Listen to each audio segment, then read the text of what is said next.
everyone. Sam Shaw here, founder of Wall Street Mastermind. Really excited to be back today with another client interview for you guys. Today we have Rhea on with us, which I'm really excited about. Rhea is one of the clients that we've been working with since, I guess, last August, and so it's been what 8, 9 months now. And so she's been with us for a while. She just recently finished going through the summer 2025 recruiting process and was able to successfully land an offer that she's very happy with. And so wanted to get her to come on here and just kind of share her experience with you guys, talk about how she was able to accomplish this, and hopefully just share some insights along the way that you'll be able to take away and implement into your own process as well, and help you get a better outcome. So with that said, Rhea, thank you for taking the time to be here with us today. And if you don't mind, just kick things off for us by introducing yourself real quick so that kind of the audience can get a sense for who you are. Of course. So, hi everyone. My name is Rhea. I'm originally from the Bay Area, California, but I currently go to college in New York City at university called Fordham University, and I'm majoring in global finance with a concentration in global finance and business economics. And um, I joined Wall Street Mastermind about 8 to 9 months ago. I kind of joined because I wanted that, group of people who were all recruiting and kind of going through the same thing at my school. We kind of have like a small amount of people recruiting for IB. So I kind of wanted to have a larger community of people kind of going through the same things and also kind of help with the preparation for it. There's a lot of things to prepare for, like technical interviews and behavioral interviews. And as a freshman going into the recruiting cycle, I was a little bit scared because I didn't have as much resources going into it. And I feel like the whole journey at Wall Street Mastermind kind of just gave me that platform to have access to all the materials and make it a much more like less stressful process and kind of streamline it into getting the offer. Yeah, that's awesome. I mean, you guys are located in New York, but I guess you guys don't really consider, I mean, you guys are pretty much a non-target school, right? So it's not like, I guess in New York, you're also competing against like NYU and Columbia and schools like that. And so I think, yeah, surrounding yourself with more like-minded students who are going through the same thing with you is always helpful, especially for recruiting. I feel like recruiting is such a just grueling and can be a very lonely process, right? Um, and if you see other people around you that are kind of going through the struggle with you, it just if nothing else, it helps you kind of keep going, if that makes sense. Um, Yeah. but so like I alluded to earlier, obviously you are now done with the process and you were able to come out the other side with some pretty good offers. Can you kind of share with people what were the offers that you ended up getting? Yeah. So when I just joined, I was like interviewing for like search funds. I got the search fund internship. And for my sophomore summer, I'm interning at Scotiabank, doing a rotational program. And then for my junior summer, I'm going to be going into Barclays. It was actually one of my first offers that I received. I know that I wanted to work in an international bank. So once I got like the Barclays offer, I was pretty much like very happy with it and like concluded my recruiting journey. That's awesome. Why specifically did you want to work at an international bank? Yeah, I chose my major as global business and global finance because having that diverse background myself, I kind of wanted to be in a firm that kind of works internationally and focuses on that international value.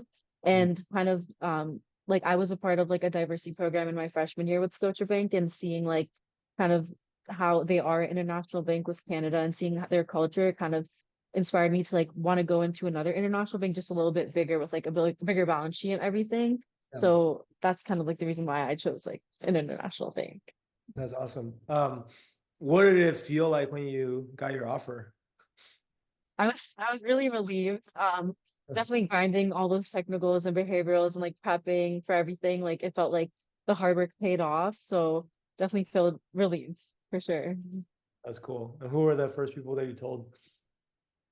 I told my parents and then also like some of the Fordham alumni who helped me at Barclays. So yeah. So, what did your parents say, or how did they react? They're really proud. No one like in my family is like from kind of like a finance background, and I kind of knew that I wanted to enter investment banking since I was a freshman. So they've like seen like the whole journey like come through. So they're really proud and really happy. That's awesome. Um, so I guess let's go back to the beginning, because you joined basically right before your sophomore year started, right? but you had known that you wanted to do banking since you were a freshman. So prior to joining Wall Street Mastermind, like throughout your freshman year, um, what were some of the things that you were kind of already doing on your own in terms of whether it's like preparation for interviews or networking or just anything related to recruiting? Like, what were some of the things you were already doing? Yeah, so I mostly just joined like my finance clubs on campus, so like a woman in finance club, and then I also attended some of like the diversity networking events, so kind of getting a feel for like what the financial industry was in my freshman year. And then I also like applied to some like diversity programs, and that's how I got into the Scotiabank Insight program for women. And there I was able to I was assigned a mentor, and I was able to like network with him and learn more about like what investment banking entails. And throughout like my freshman year, I kind of like solidified that I want to go into investment banking. And that's when I realized that like the recruiting season was starting and I wanted to like get additional help. And that's when I joined like Wall Street Mastermind in the summer. Gotcha. Okay. Um, so like what made you want to join something like Wall Street Mastermind? I mean, I guess you kind of alluded to this a little bit earlier in terms of just wanting to I guess be a part of a community of like people that are also going through the same things as you. But I guess more specifically, like I feel like there's so many resources out there now that you can it's like an entire industry of just like companies that help people get into investment banking, right? Like, obviously we're a part of that, but out of all the things that you could have chosen to use to help you with this goal, like why did you go with Wall Street Mastermind, I guess? Yeah. I'm not gonna lie, I think I saw a lot of ads for it. And then when I like pressed on it and like looked at your guys' website, I felt like it was sort of something that could definitely help. And then I had like an intro call with Joseph, I think, and he kind of like was telling me more like details about what would like happen and what would like come through if I joined the program. And it kind of just seemed really enticing. Also, like my school, we have like finance scholar events, but that only started in our second semester of sophomore year. But I knew like, and I heard from other like upperclassmen and other people that recruiting starts like during your second semester of sophomore year. And I kind of like hadn't prepared for any interviews. I actually had like a phone screening with Morgan Stanley like in summer, and I did not do well on it at all because I didn't know any technicals. So that kind of like was like a wake up call. Like I need like resources to help me so that if I do get an interview again in the future, like I'll be prepared for that. And then that kind of just like solidified my decision that I need like outside help, or it would be like more helpful to join a program like this. Gotcha. The MS interview you had was for like a sophomore summer internship, basically. Yeah, yeah. Oh, gotcha. That makes sense. So you find this program, you talk to Joseph, you decide it's, something that you want to do. I assume that you had to go and like talk to your parents and convince them to let's join this program. Like, how was that conversation? Was that difficult, or were they pretty supportive? Did you have to convince them a lot? Like, kind of walk us through that process. Yeah, they were like skeptical at first. They were like, "What is this? Like, I don't like know." But then I showed them like some of the videos, and I showed them like, kind of like this, like the client like interviews a few of them, and like your website and like your LinkedIn and everything. And they said like, if like this is what I really want, like they'll do it. And like I think I did the payment program that I'll like pay some of it like once I get the offer as well. So like on a money standpoint, that definitely helped solidify it because like if I didn't get an offer, then I wouldn't have to like pay the rest. Right. So that like kind of let them allowed them to like do allowed me to do it. Yeah, that makes sense. Yeah, I mean, we definitely try to align the incentives where, we only succeed if we really do a good job for you. So that's great. So let's talk about the most important part, which is so then you come in 8 months ago or whatever, and obviously you've just been heads down, like working your butt off ever since. Um, what have you been working on, or like what are all the things that you've been doing? Um, what and maybe like what are the two or three things that you feel like made the biggest impact for you from a recruiting standpoint? Like now that you have the offer, you're looking back on how everything went down. Like, can you kind of walk through some of that?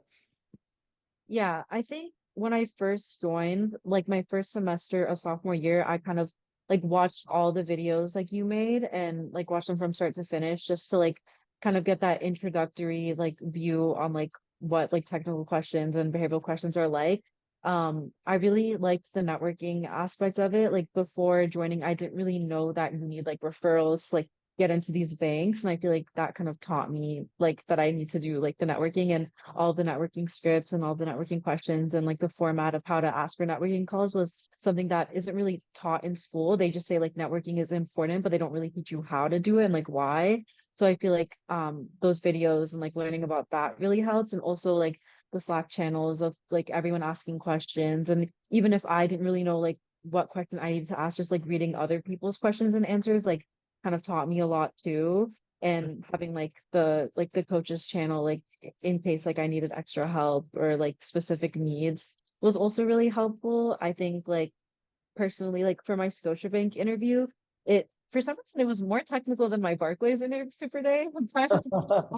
Yeah, so that was funny, but I feel like having that resource was like really helpful as like like a first semester sophomore, being able to like have like the mock interview questions and everything like that, and like the behavioral prep was also really helpful. So I say like the resources and the videos, Slack channel is definitely like what I utilize the most. Yeah, no, that's those are really good points. And I think, your point, one thing that a lot of people don't think about too is what you said about like sometimes even if you didn't know what questions to ask, even just reading other people's questions and answers can help you a lot, right? Because there are other people out there that say like, oh, you can learn everything you need on Google if you try hard enough. And it's like, yes and no, right? Like the thing with trying to learn stuff on Google or on YouTube or whatever is you have to know what questions to ask.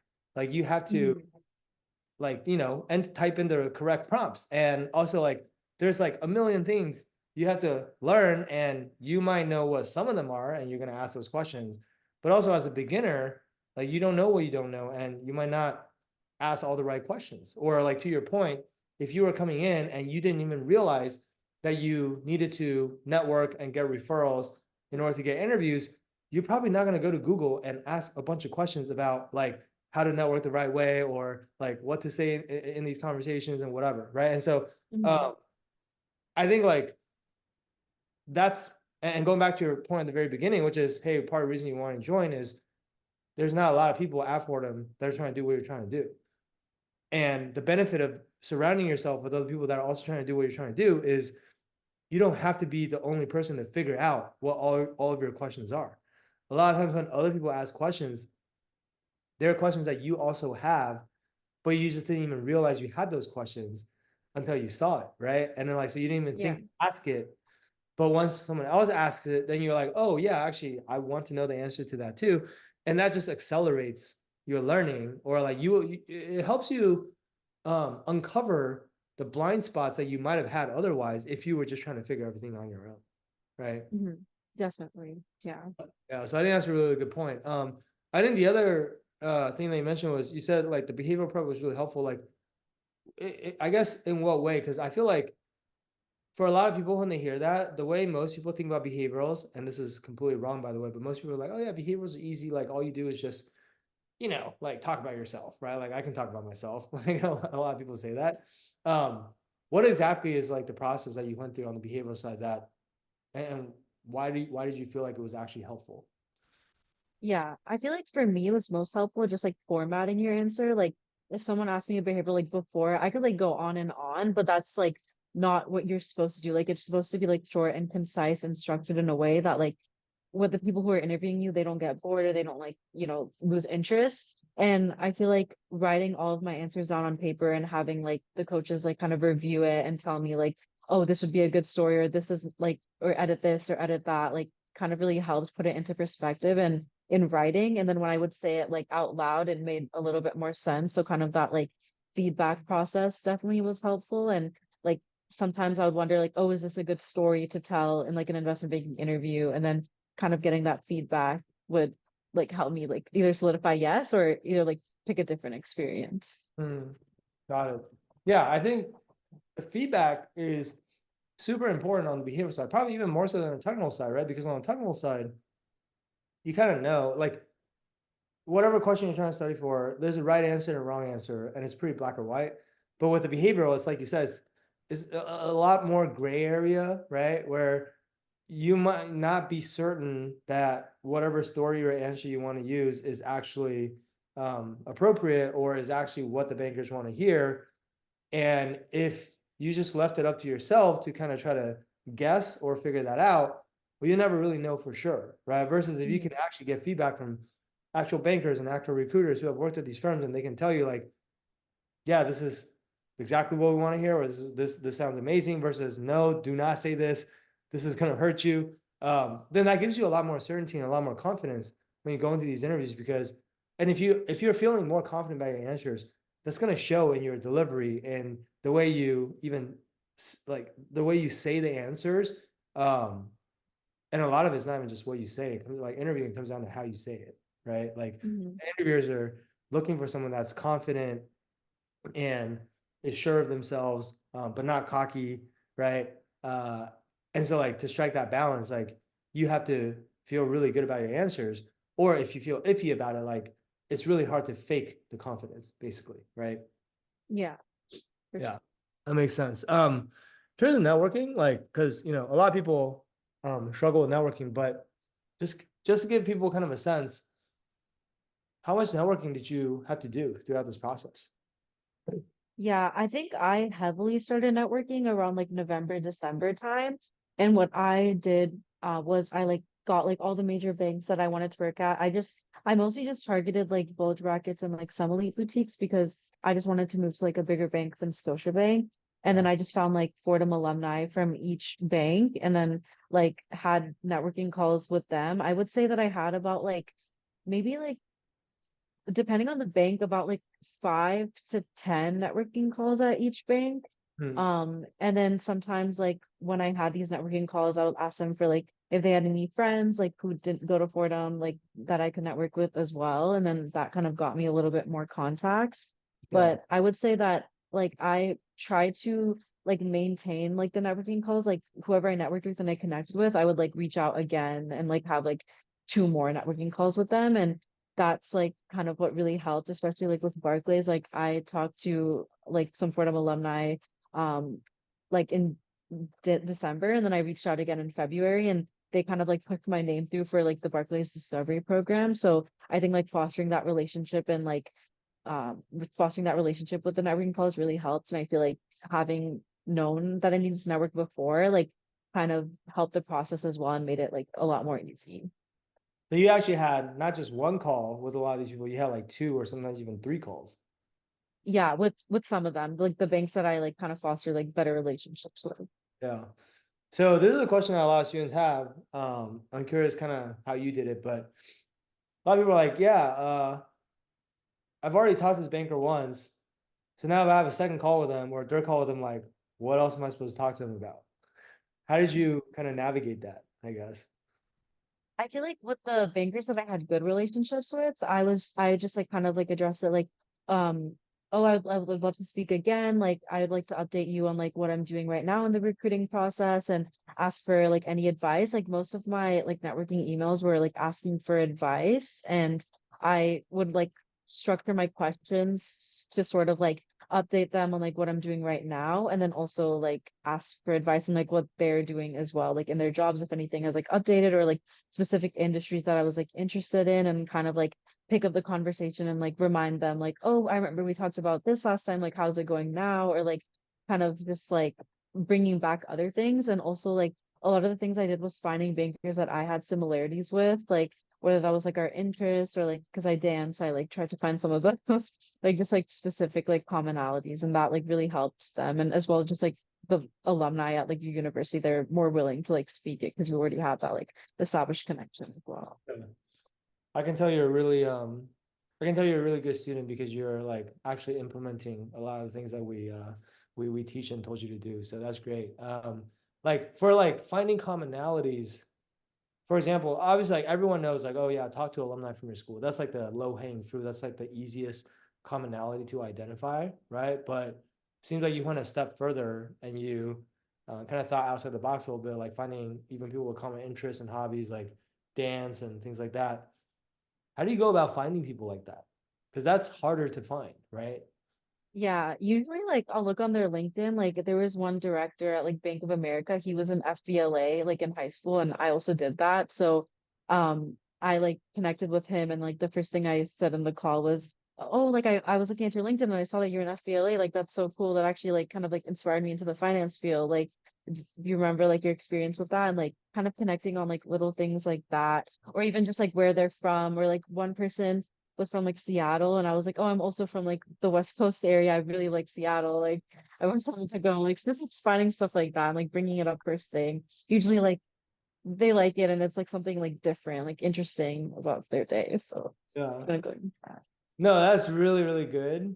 And I hope everyone's listening to this because um, I think like it seems trivial, but finding those little things at the very beginning of the call, it can make a huge difference on the rest of the call, right? Like Yeah. that's that's just how humans work. I don't know, like it's if you can build a little bit of rapport in the beginning, with your small talk or chit chat or whatever, um, it just breaks the ice and then it makes the rest of the conversation feel more uh what's the word I'm looking for? Not like intimate, but like you're talking to someone who's like almost like more of a friend, right? Hmm. And the FDLA one is like, I think a really good one is like, yeah, you guys actually both had that shared experience, obviously at different high schools, but you had that shared experience. Um, but even the Seattle example is like, you're not from Seattle, but you're just from like the Bay Area, but you kind of like zoom down and say, oh, I'm also from the West Coast. Like that's smart, right? And you're not always gonna have like this um perfect commonality where you're like you've done the exact same things you were, but even like stretching a little bit to just kind of find something that you can connect on. I think um that's really, really smart the way you did that. So I hope people are taking notes and implementing this in their own processes. Um so that's amazing. Like obviously sounds like you did a good job with networking. You obviously really worked on your interview prep, both on the behavioral side. I guess we haven't really talked much about the technical side, but um, how was the technical prep for you? Because I think aside from networking, I would say networking and technical interview prep is those are usually like the two biggest pain points or the two biggest things that people are kind of anxious about when it comes to recruiting. And so was learning the technicals really challenging for you, or was that like pretty easy? I feel like I started in my like first semester of sophomore year, like studying the technical. So like the first time I watched the videos through, I was like definitely a little bit confused. But I feel like applying it and like going back and like the mock interview questions like really, really helped. Like just hearing like the way you answered them, like kind of like helped me reiterate the concepts in my head. And I also feel like mock interviews, like whether that be with like the coaches or just like a lot like people at your school, like they also help, and like studying with other people really helped me. I don't think the technicals were too bad. Like when I really sat down and like before my Berkeley Super Day and like watched the videos through again and then use like the 400 IB questions as like a kind of checking point. Right. Um, it wasn't too bad. Like I feel like I understood the concepts. I had to take financial accounting at school, so like I had like that base knowledge, and then kind of the videos like kind of just helped me like remind myself of it and like go further into it. For any concepts that I was kind of confused about, like I would just like research them on my own, but I feel like the videos themselves, like they kind of help me understand like this is what you can be asked in the interview. And I remember like when I was just first watching the videos, like Calvin, like he checked in with me every week and he like always asked me like if I had any questions about the videos I watched, and sometimes I did, and I was like really, really confused. And then he would kind of like explain it on like a base level. And then I would go back like later and research it more on my own. And like I feel like that kind of really helped in a way. And then just like the mock and like I feel like the mock interview I had before Barclays, like I told Johnny that like the Fordham alumni said it was going to be more behavioral. So he kind of catered that interview to that and more conceptual of the technicals and also catered that. And I feel like that really, really prepared me because it was kind of similar to the questions I was asked in my super day. That's awesome. Um, yeah, I mean, that's why doing mocks is so important, right? Like, I think you never want the actual super day or the actual interview. You don't want to walk in there and have that be kind of like your first interview, right? Like you want to do other dry runs before that. Just like, if you were going to perform, you're going to rehearse before you perform, right? And this is kind of the same thing. Um, And especially if you have insights on what you're likely to get in the interviews, which a lot of times we do. Like in this case, I guess you had alumni that helped you and gave you kind of, the tip. But sometimes it's also just, the coaches that you're interviewing with because they've done a lot of interviews before, and so they know what to expect. Or sometimes like, even using the interview questions database, and you see the questions that other students have gotten before from the same firm, and then that gives you a sense. But whatever it is, just like going in as prepared as possible and having rehearsed everything, you're not gonna get caught off guard. And usually in interviews, it's a lot easier to mess up if you get like a curveball question that you weren't expecting at all, and you never rehearsed an answer before, and now you have to kind of impromptu that answer on the spot. And most people can't, if they have to do that, they can't do it to the degree where the interviewer can't tell that you're doing that, right? Like Mhm. it's hard to impromptu without seeming like you're doing an impromptu. So I think that's why like the mock interviews is super important. And everyone should do as many of them as possible before they go into the real thing.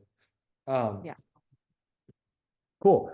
So I guess my last question for you is now that you're on the other side of this process, you have your offer. Um, what is like the best piece of advice that you have for people in our audience who are maybe still going through recruiting now, or maybe they're about to start going through recruiting? Um, is there anything that you learned along the way, either you figured it out on your own, or maybe a banker taught you something, I don't know, that just really ended up helping you a lot? Anything like that that you can pass on to other people? Yeah, this might be like cheesy, but like I would say that when you're going through like the recruiting process and if you get rejections or you have like a really bad networking call, like it's not the end of the world. I remember like one of the networking calls I had with like a senior associate at Bank of America, it didn't go the best and I think she was like kind of in like a bad mood. And like after that, she had like some constructive criticism to give me and that kind of like lowered like my self-esteem a little bit. But like after that, like I had like other like it's just like one bad networking call and like a sea of like a bunch of amazing networking calls. Like if one bank or one team doesn't like you, that just might mean like you're not like a good fit for them. But there's another like bank or team that will like see your value and like want to like take you. So I feel like if you're like struggling with like a rejection or a bad networking call, it's like not the end of the world. There's like other banks, there's other like bankers, there's other people you can connect with. And like if you like have that like genuine connection it's really, really like it's nice and it's like good to know. I would also say for like the super day aspect of it, like I know you guys like advertise like that your mock interviews are like harder than the actual thing. And I kind of like agree with that. Like I kind of took like the networking practices that like I learned from like Wall Street Mastermind and applied it to my actual super day and it ended up being more of like a conversation. Like we talked about like my search fund internship and like the landscaping industry for like 20 minutes of like the 30-minute interview and it just turned more into like a conversation and he was really interested in like Miami landscaping for some reason. I was just kind of like pulling facts that I like learned during that internship.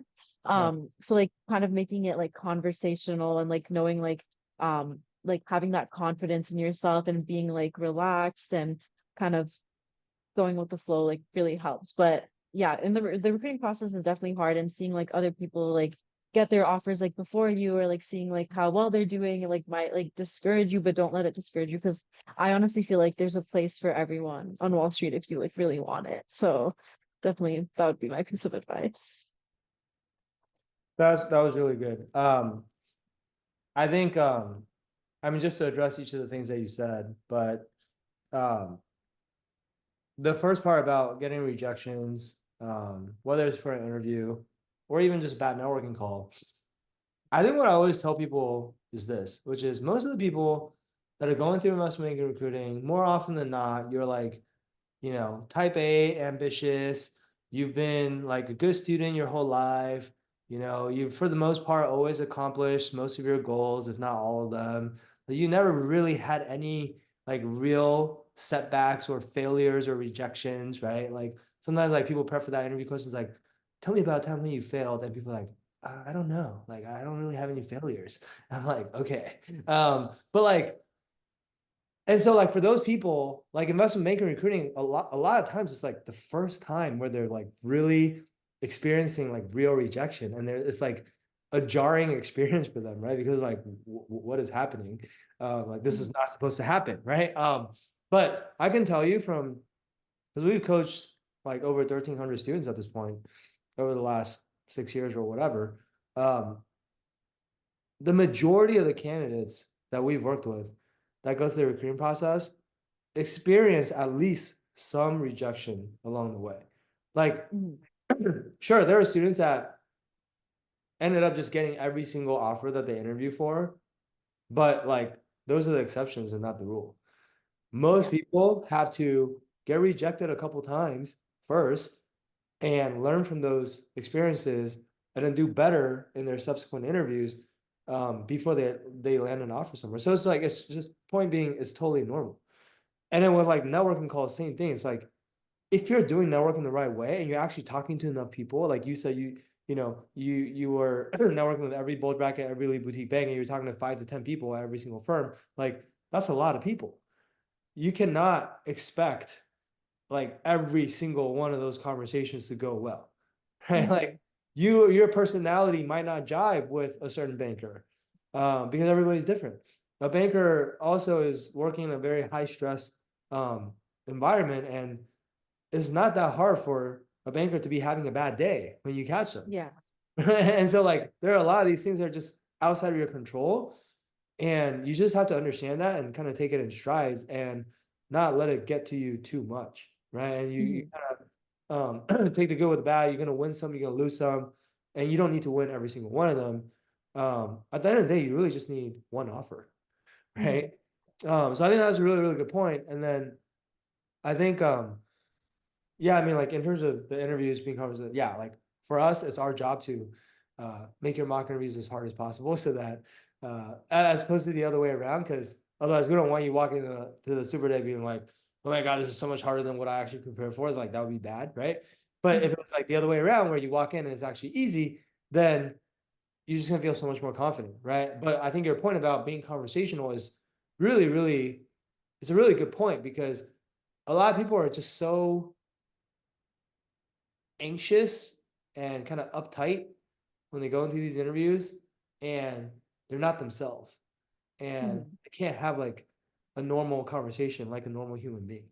And if you really dumb it down in terms of like what is an interview actually, it's nothing more than like two people having a conversation and you are trying to make the person who's sitting across the table from you, you're trying to get them to like you as a human being.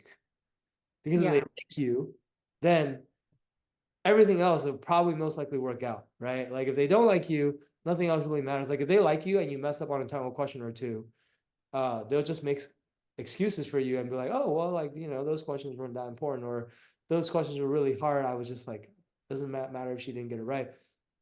The opposite is also true. Like if they don't like you for whatever reason, you can nail every single technical question and they'll just be like, oh, well, I don't think she's a good cultural fit because she's like really cocky and full of herself or whatever, right? Like people can always like Mhm. make reasons up to ding you. And so my point is, if you think about fundamentally, how do you get another person to like you? It's like having a good conversation, Yeah.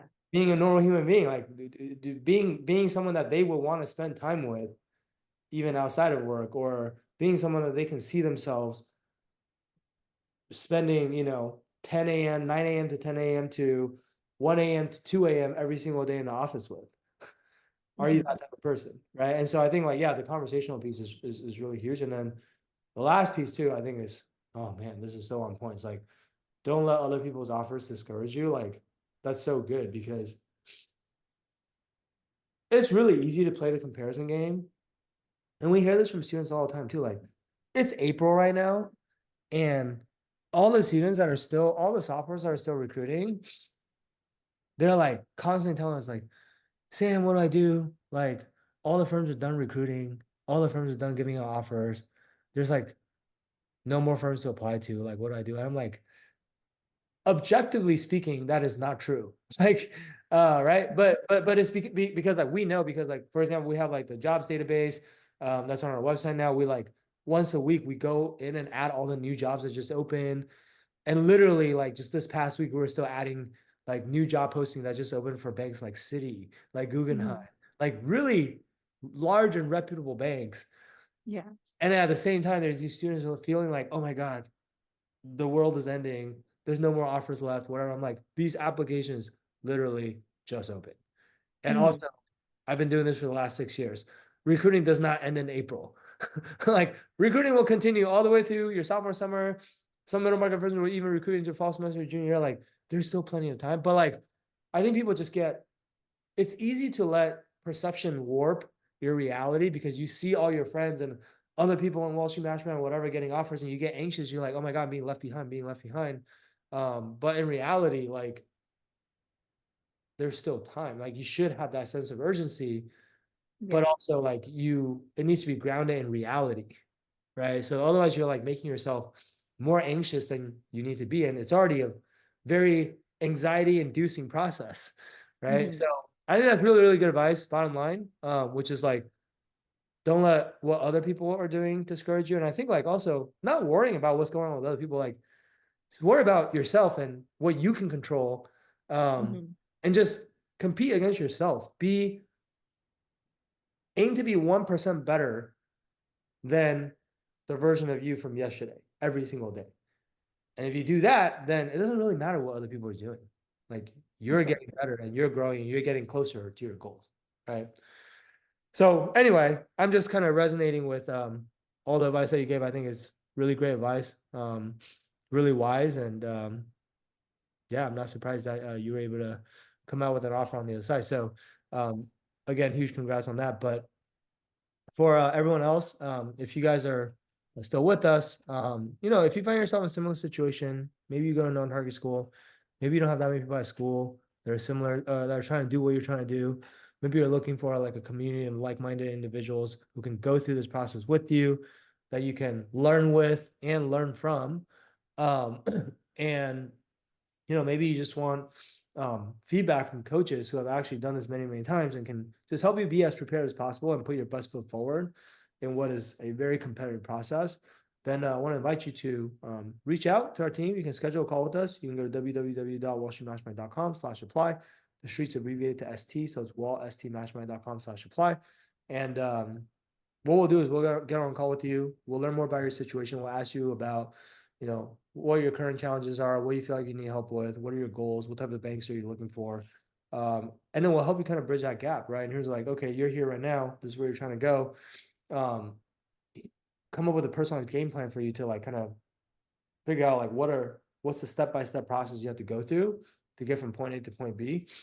And then based on that, like, if you want us to help you implement that, happy to talk about what that might look like. If you want to just take that and run with it on your own, you can also do that as well. Either way is fine. Like we just want to be as helpful as possible and just give you some value, right? So if that sounds good, go ahead and go book that call. Again, it's wallstreetmatchmaking.com/apply. The streets abbreviated to ST.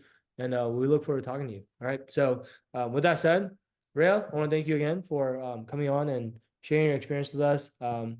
Again, huge congrats on a really, really great offer. And just really proud of you for just how far you've come in just the last 8 months. Definitely see all the growth and all the hard work you put in. And I think your success is well deserved. And I look forward to seeing what you accomplish next summer at Barclays and also this summer at Scotia. But next summer at Barclays for sure. And then also even beyond that for full time. So congrats again. Thank you. Thank you so much for like having me and then also like all the help that everyone on the team has given me along this way. Definitely would have been much harder of a process without the team. So thank you. Yeah, no, thanks for letting us play a small part in it. So, all right, guys. Well, we're gonna wrap it up here. So, thank you guys for tuning in. We will be back with more of these for you guys in the near future. And until next time. All right, cheers.